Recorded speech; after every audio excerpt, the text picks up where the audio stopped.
یقیناً میرے محترم مومنین، اس دور میں جو تعلیمی دور ہے، اس تعلیمی دور میں بھی مسلمانوں میں وہ جہالات موجود ہیں جو قبل اسلام آنے سے پہلی دور جاہلیت میں جو جہالت موجود تھی، وہ جہالت آج بھی مسلمانوں میں موجود ہے۔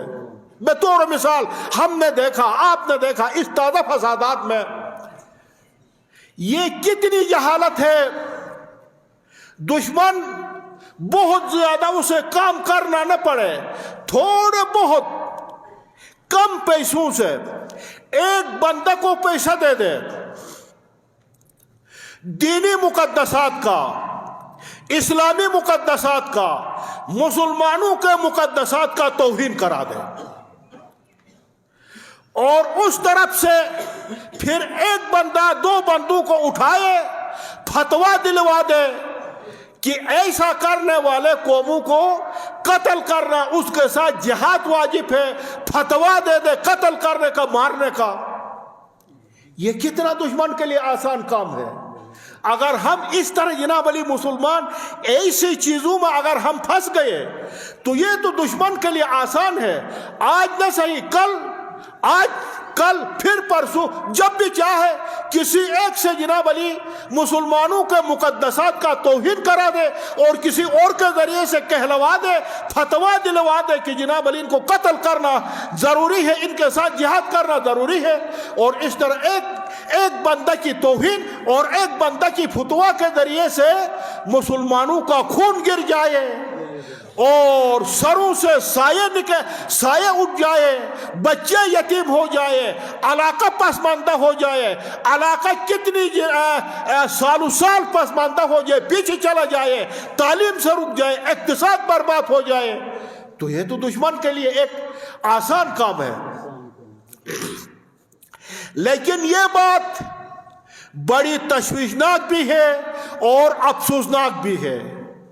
جو ذمہ دار افراد ایسے مقدسات کی توہین کرنے والے اور اس طرح فتویٰ دینے والے، جن کی فتویٰ سے بہت سے مسلمانوں کی جانیں ضائع ہوئی، سایے سروں سے اٹھ گئے، مالی نقصان ہوا، جانی نقصان ہوا، اب ان افراد کو گرفتار کر کے اس خون ناحق کا حساب کیوں نہیں لیا جاتا؟ ان افراد کو گرفتار کیوں نہیں دیا جاتا؟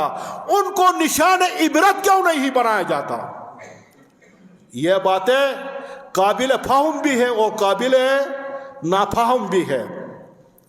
اب اس کے مقابلہ میں خدا نخواستہ اگر شیعوں کے طرف سے، محبین اہل بیت کی طرف سے، ہمارے مفتیوں کی طرف سے، ہمارے فتویٰ دینے والوں کی طرف سے اگر کوئی فتویٰ دے دے کہ جناب علی عام شہریوں کو، دوسروں کو قتل کرنا جیسے، کتنا مسلمانوں کا خون گر جائے گا۔ لیکن کبھی بھی ہمارے فتویٰ دینے والے، کبھی بھی ہمارے مجتہدین، ہمارے مراجع، ہمارے جو پیروکار اہل بیت ہیں، ایسے فتویٰ نہیں دے سکتے ہیں۔